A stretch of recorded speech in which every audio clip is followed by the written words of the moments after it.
7º ano, tudo bem com vocês? Eu sou Viviane Santos e hoje serei sua professora de língua portuguesa, tá certo? A gente está aqui ao vivo dos nossos estúdios, mas eu não estou sozinha, eu nunca venho só, não é mesmo? Então aqui eu tenho ao meu lado, aqui fazendo a tradução para a língua brasileira de sinais, a nossa querida intérprete Helena. Seja muito bem-vinda, Helena. E também no chat, para fazer a comunicação com vocês que estão aí em casa, acompanhando a nossa aula e podem participar dela ao vivo, a gente tem a professora Camille Borba. Vamos dar um oi para ela? Olá, lindezas, tudo bem? Como sempre, é um prazer estar aqui. Estou ansiosíssima para a aula de hoje e vocês vão entender por quê. Então aproveitem, qualquer dúvida, comentário, joguem aqui no chat que eu passo para a professora Vivi e tá tudo certo. Tudo certo, nada errado, né? Exatamente. A gente tem uma aula um pouquinho diferente hoje. A gente vai continuar falando sobre alguns aspectos da narrativa. A gente já discutiu bastante as personagens, os diferentes tipos de personagem e também o narrador. Então, hoje a gente vai discutir mais propriamente o enredo. Sabe o que é o enredo? O encadeamento das ações na história, a trama. Então, hoje a gente vai abordar o enredo não somente na narrativa, mas também em outras formas de linguagem. Bora ver? A gente continua falando sobre a narrativa e falando propriamente sobre o enredo. O enredo, minha gente, é aquela parte preocupada em elencar os fatos. O enredo consiste na trama, ou seja, a junção entre os elementos da narrativa e os seus desenvolvimentos. Ou seja, para que o enredo se faça na narrativa, eu vou precisar de personagens que vivam aquelas ações, eu vou precisar que eles se localizem num tempo e no espaço. Quando eu junto esses elementos para elencar as ações e as consequências dessas ações, a gente tem o que a gente chama de enredo, que é a trama da história. Fácil, né? Mas será que a gente tem enredo só nos textos escritos? Ou será que existem outras formas de se fazer um enredo? Eu acho que existem, hein? Vamos pensar mais um pouquinho? É fácil pensar que o enredo também aparece em filmes, em séries, no teatro e afins. Mas será que na dança, minha gente, também há um roteiro que conta um enredo? Ou será que a dança é aleatória? Será que os passos, um bailarino, quando ele está fazendo uma coreografia, será que ele elabora aquilo de forma aleatória, assim, a seu bel prazer? Eu estou no palco, eu vou fazer a pirueta que eu quiser aqui. Não é bem assim, né? A gente sabe que existe toda uma história sendo contada. E para mostrar essa história, eu trouxe uma participação aqui de um professor que eu sei que vocês adoram, que é o professor Heleno, de Educação Física. Ele, minha gente, apresentou, calma, ele apresentou uma dança no teatro. Eu fui lá ver, assisti e olha, foi lindo demais. Então eu gravei a apresentação do professor Heleno e trouxe aqui para que vocês acompanhem a sequência dos passos que ele fez na coreografia. Vamos assistir? Vamos assistir sem som, tá? E aí, enquanto vocês acompanham esse vídeo, eu quero que vocês pensem se esses passos do professor Heleno, se eles contam uma história. A gente percebe que tem um fundo aí da nossa cidade, né? Salvo engano, era Olinda, que Helena me falou. E aí ele tá dançando na frente de Olinda, no que parece ser uma praça, minha gente. E eu quero que vocês pensem nas emoções que estão sendo transmitidas. Tô sem aula? Eu quero que vocês pensem nas emoções que estão sendo transmitidas com os movimentos de Helena, né? A gente percebe muita energia, muita força de vontade em cada movimento. Então, vamos assistir. Interessante notar, né, também que o fundo também conversa, né, professora Viviane? Isso, é a Praça do Arsenal, me disseram aqui. Eu filei aqui a informação. Billy e Laila estão ali, dizendo que é a Praça do Arsenal. E aí conversaria, né, os movimentos, o fundo, para criar justamente uma história, né? Isso. Talvez haja um sofrimento, aí a gente não sabe qual é a música que ele estava dançando. Eu sei, né, porque eu estava lá. Eu vi e escutei, mas assim, a gente que está acompanhando aqui agora, a gente não sabe qual é a música que ele está dançando. Então, o que a gente pode perceber é essa energia, essa vontade, essas emoções, sofrimento talvez, uma certa angústia.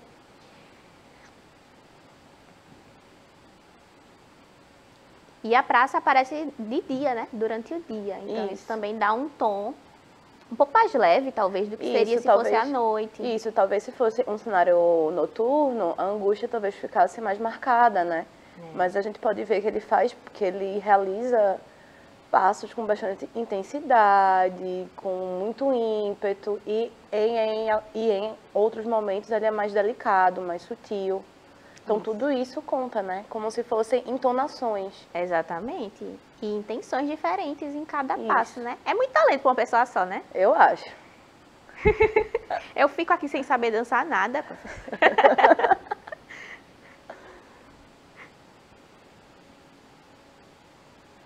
A gente tem que fazer ainda dançar aqui ao vivo. Eu acho também. Né? Ele que lute. E ele tá correndo pela cidade, tá vendo? Super apressado, tentando encontrar alguma coisa.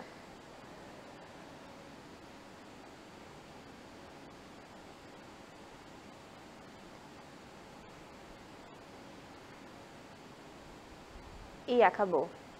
Belíssimo, não é? Eu achei. Tá vendo, minha gente? Eu quero trazer ele. A intenção era trazê-lo aqui para falar sobre esse vídeo ao vivo. Mas como a Helena teve outras demandas hoje, então eu gravei aqui algumas falas dele para a gente tentar entender qual é o enredo dessa coreografia. Será que existe uma história sendo contada? Eu acho que sim. Então vamos lá.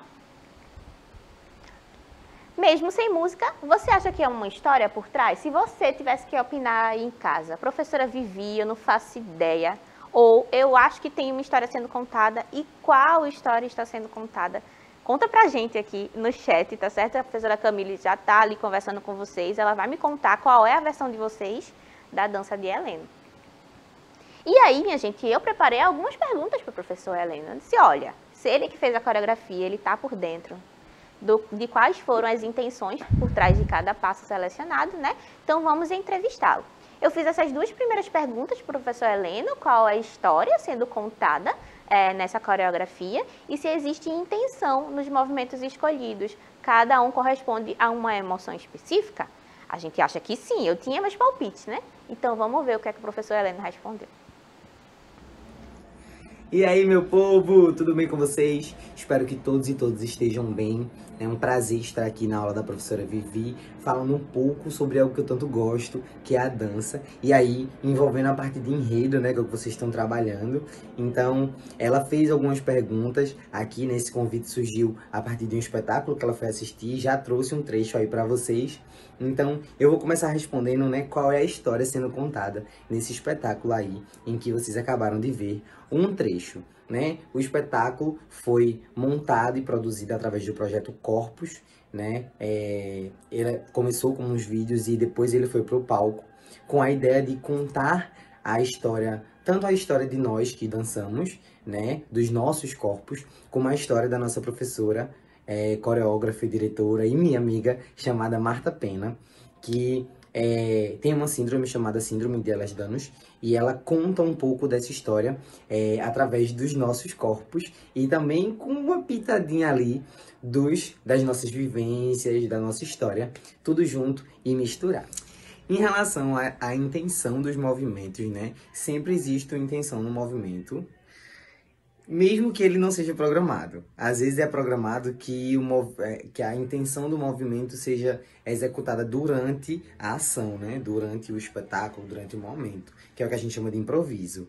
Mas sempre existe uma intenção, seja ela programada ou não. Então, às vezes, a gente tem uma parte livre ali para poder criar, né? E, às vezes, colocar o nosso sentimento na hora, algo desse tipo. E às vezes não, às vezes a intenção do movimento ela já é direcionada desde a criação da coreografia. Então tem essas duas possibilidades aí de intenção do movimento. Isso, a gente tem a intenção daquela pessoa que está criando a coreografia, que quer contar a sua história, que quer elaborar os elementos do enredo ali, né, para fazer a narrativa funcionar, o que parece muito com a estrutura de um texto. Se a gente parar para pensar que um escritor sempre coloca no texto a sua intenção, respeitando o tema, respeitando a verdade das suas personagens, do tempo e do espaço que está sendo criado ali na narrativa, mas também sempre há espaço para aquilo que não foi intencionado. para que não é necessariamente um improviso, mas pode ser uma fluição na hora, né, de que se está criando. Todo o processo artístico, ele gera espaço para esse sentimento momentâneo, que é quando você está experienciando aquilo que você está fazendo, que não pode ser criado previamente, né? As emoções são muito fluidas junto com a gente, junto com a nossa mente, né? Então vamos lá. Aqui é o professor Heleno respondendo, e aí eu continuei fazendo perguntas para ele, eu quis saber do processo coreográfico, né? Como é que se faz esse processo coreográfico e como é a escolha do enredo que vai ser contado. Ele já falou um pouquinho que tem a ver com as experiências, né, da diretora do espetáculo, então passa muito por um recorte biográfico, mas eu perguntei para ele se havia como é que foi essa escolha do enredo para ele na dança dele. Bora assistir. E aí, né, o que é cada letra, como é que eu faço a junção dessas letras, como é que eu crio uma frase, e aí a partir disso eu consigo escrever um texto. Na coreografia, acontece basicamente da mesma forma, então eu preciso primeiro aprender movimentos, né, e aí quando eu digo movimento eu não quero dizer só um movimento técnico, mas eu preciso entender como o meu corpo se movimenta e quais as possibilidades de movimento que eu tenho. Então é como se um movimento fosse a mesma coisa que uma letra. Então depois eu junto um movimento com outro, assim como eu junto uma letra com a outra e formo uma palavra. E aí na coreografia a gente chama de uma oitava coreográfica, né? Uma parte de uma coreografia, que é quando a gente junta vários movimentos ali em um determinado tempo que é estabelecido. Então esse processo coreográfico, ele acontece de diversas maneiras, que aí envolve a questão do sentimento, do que quer ser contado, mas também envolve uma questão técnica, aí dependendo do que pede o espetáculo e a apresentação, né? Então vejam aí quantas possibilidades a gente tem em relação à criação de coreografia. E eu acho que esse exemplo aí da língua portuguesa vai facilitar muito para vocês entenderem, né? Porque todos nós passamos pelo processo de alfabetização e isso tudo é muito construído, né? A gente constrói o conhecimento, a gente constrói ali como é que a gente vai aprender a ler, como é que a gente vai aprender a escrever. Na dança é do mesmo jeito, tá bom? Então, em relação ao processo coreográfico, ele é muito variado, né? Vai depender aí de como a pessoa quer contar a história. Então, por exemplo, neste espetáculo que eu participei, o processo coreográfico ele se deu de duas maneiras. Uma que era a percepção da coreógrafa e diretora, né? Colocando ali a história dela, como ela queria contar, e ao mesmo tempo ela usava o nosso processo coreográfico, né? A nossa vivência corporal, então tudo aquilo que a gente tinha guardado em relação ao nosso acervo de movimentos, enfim. Então foi uma junção do que ela queria contar e de como o nosso corpo contaria essa história. Então o processo coreográfico ele acontece baseado em movimentos, né? E aí eu sempre digo que eu gosto de usar um exemplo, que é inclusive da língua portuguesa, que eu gosto de dizer que uma criação coreográfica é como se a gente estivesse aprendendo a ler e a escrever, né? Ninguém começa montando um texto, por exemplo. Então, não já começa aprendendo a fazer um texto completo. Primeiro, eu preciso aprender aí, né, o que é cada letra, como é que eu faço a junção dessas letras, como é que eu crio uma frase. E aí, a partir disso, eu consigo escrever um texto. Na coreografia, acontece basicamente da mesma forma. Então, eu preciso primeiro aprender movimentos, né? E aí, quando eu digo movimento, eu não quero dizer só um movimento técnico, mas eu preciso entender como... Isso, tá vendo? Como há todo um processo por trás. A gente tem o elencar de passos para transmitir uma emoção específica e ele compara com o processo de aprender a língua portuguesa, né? Então, se a junção de passos me dá uma oitava, olha como eu tô chique falando de dança, né? Como se fosse especialista, só que não. Mas aí dá um oitavo, segundo o professor Heleno, que é especialista em dança. E aí a gente tem na língua portuguesa, trazendo para o nosso métier, né, professora? Isso. A gente tem construções de frases, construções de períodos, construções de parágrafos. E esses parágrafos individuais é que vão dar a ideia global. A professora Camila usou muito esse termo hoje. Eu vou emprestar para mim. A ideia global do texto que está sendo abordado, da temática, das ideias que o autor quer transmitir.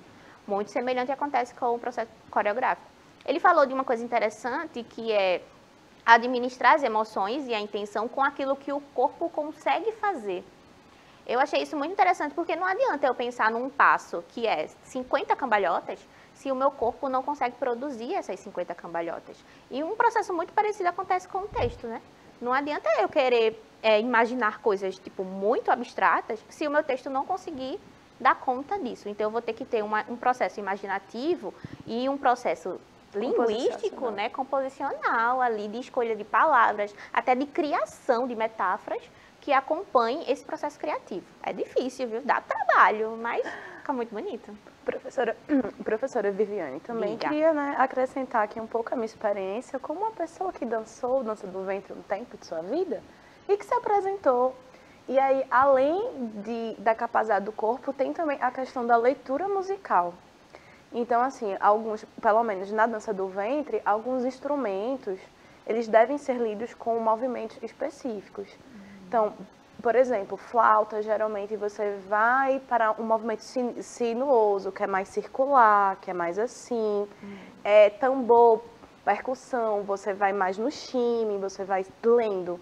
Então, quando a minha antiga professora montava as coreografias, era muito pensando também na leitura da música. Como o nosso corpo pode ler essa música, né? Entrar nesse... tornar-se um com a música. E aí a gente pode pensar a música talvez como o contexto. Então, se a gente passar essa experiência de leitura musical, de coreografia partindo da música, a gente pode pensar que a música é o contexto, se fôssemos falar do texto, já que o contexto é que vai exigir certas estruturas, certas escolhas, não é isso? Isso, desenvolvimento de como você vai guiar, muito bom. Muito bom, a música é o nosso contexto, tá vendo? E que tem a ver com a linguagem que você aborda, né?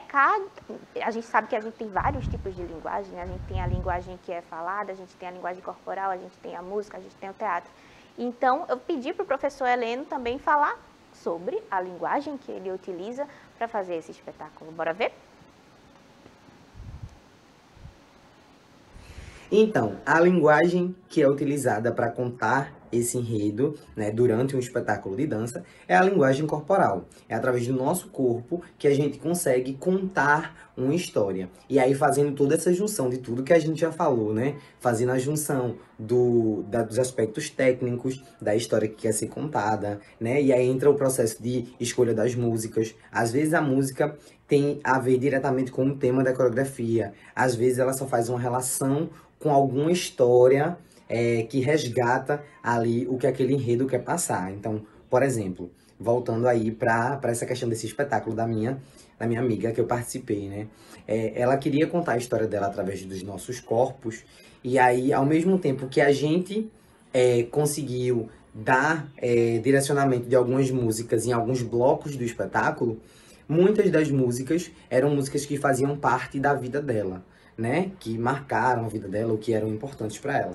Então, houve aí uma junção, né, de conexões mesmo, do que queria ser passado, né, para que o nosso corpo pudesse contar essa história, né. Então, tem muita coisa que influencia no quanto o nosso corpo vai...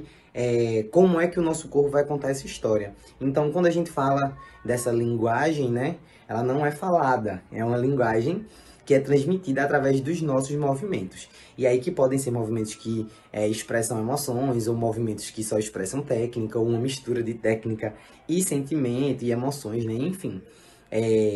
Essa é a linguagem que a gente utiliza, que não só para dança, né, a linguagem corporal faz parte da minha disciplina, que é a educação física. Então, a dança também tem esse universo aí de uma linguagem corporal muito mais ativa, né? Porque tem essa relação muito grande de contar histórias com o nosso corpo, né? De expressar nossas emoções com o nosso corpo. E é por isso que a gente usa aí esse termo de linguagem corporal. Gente, que coisa linda, né? Explicando a linguagem corporal. O corpo fala, professora Camila? Exato, com certeza. Tanto é que a linguagem corporal e a leitura do corpo, das mensagens do outro, são essenciais, né? Até pra gente compreender, às vezes muito é dito e muito é não dito, só que é dito pelo corpo. Eita, que profundo. Menina, Tá tá vendo? todo mundo inspirado. Tá todo mundo inspirado. Várias camadas aqui de interpretação de texto. O que é que pode ser o corpo? Vamos lá. Sabe outra coisa que conta uma história? A música.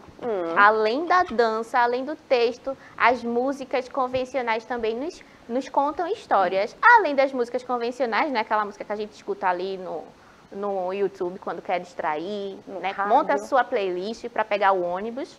Muito bem. Sabe outra música que conta uma história? O samba enredo do carnaval, que estamos com saudade, inclusive, né? Vai ter agora, em abril, no Rio, carnaval. E lá no Rio e lá em São Paulo, a gente tem uma coisa que é muito famosa, que são as escolas de samba. As escolas de samba, minha gente, também contam histórias através de um enredo. Lá, através do samba enredo. Tá vendo? Vamos conhecer mais um pouquinho do samba enredo? As escolas de samba precisam de uma música, minha gente, que contem a história que a escola quer levar para a avenida. Por exemplo, essa música reúne a musicalidade com a habilidade narrativa. Então, ao mesmo tempo em que eu estou reunindo ali instrumentistas que vão dar o ritmo, né, do batuque, para que a escola desfile bem na avenida, e todo mundo coreografado, bem bonitinho, ensaiado, para fazer todo mundo tirar 10. Todo mundo quer tirar 10 na escola de samba, né? Então, para que isso aconteça, alguns critérios precisam ser respeitados. Um desses critérios é um samba enredo que converse completamente com o tema que foi abordado, que é abordado pela escola de samba. Então, se o samba enredo foge do tema, já é um motivo para que a nota baixe, tá certo? E é através dessa música que a história do samba vai ser contada. E é quem contar a melhor história na avenida vence o campeonato. O samba enredo, minha gente, surgiu lá na cidade do Rio de Janeiro, faz um tempinho, viu, em 1930, através da apresentação de uma escola. E a partir de então, passou a fazer parte do desfile de todas as agremiações. Era uma ideia genial, então por que não replicar, não é? Dos diversos sambas criados em cada escola, obedecendo ao tema do enredo que será apresentado. O samba enredo vem de um tema predeterminado, então a escola escolhe esse tema ainda no barracão, ainda constituindo as fantasias e depois leva para a avenida. Então vamos conhecer aqui, eu trouxe um samba enredo de uma escola que eu gosto bastante, que é a Escola Mangueira, lá do Rio de Janeiro, em 2019, cujo tema era História para Ninar, Gente Grande, e tentar entender a história por trás do enredo. Então a gente vai ler esse samba enredo, né? Porque eu não posso trazer a música para vocês, mas a gente lê. Ó, Mangueira, tira a poeira dos porões. Ó, abre alas para os teus heróis de barracões. Dos Brasis, que se faz um país de lecis jamelões, são verde e rosa as multidões. Brasil, meu nego, deixa eu te contar a história que a história não conta, o avesso do mesmo lugar. Na luta é que a gente se encontra, Brasil, meu dengo. A Mangueira chegou com versos que o livro apagou. Desde 1500 tem mais invasão do que descobrimento. Tem sangue retinto pisado, atrás de herói emoldurado. Mulheres, tamoios, mulatos, eu quero um país que não está no retrato. Veja só que samba enredo fortíssimo e ele está contando uma história. Que história é essa? A história do nosso próprio país. Que de descobrimento não teve nada, como a gente já fez esse reforço histórico, né? Essa explicação histórica. E aí está contando a história desses heróis de negros que teve as suas histórias apagadas desde o descobrimento, né? Por causa do favorecimento branco de contar as histórias, né? A gente nunca dá voz para que as outras pessoas contem as suas histórias. Então, o samba enredo da Mangueira faz esse recorte e conta essa história. E foi muito bem contado, viu? Que eu gostei bastante desse samba enredo. Minha gente, a nossa aula está acabando, eu vou passar para a professora Camille, para que ela diga o que ela achou dessa aula, né? E se vocês estavam aí com a gente. Infelizmente, hoje estava todo mundo caladinho, mas a aula foi o quê? Incrível, porque nos mostra que há enredo em tudo, né? Tudo tem uma capacidade de contar uma história. E veja, o próprio nome samba enredo já dá uma dica, né? Do que é de fato essa música. E como sempre, foi um prazer estar aqui. Eu achei a aula incrível. Eu espero que vocês tenham achado também. Um beijo e até a próxima. A aula foi incrível, faltou um samba, mas assim, eu não me arrisco não. Se fosse uma aula de educação física, a gente sambava. A professora Cláudia está sambando ali atrás, eu vou denunciar. Muito obrigada, gente. Até a próxima aula. Tchau, tchau.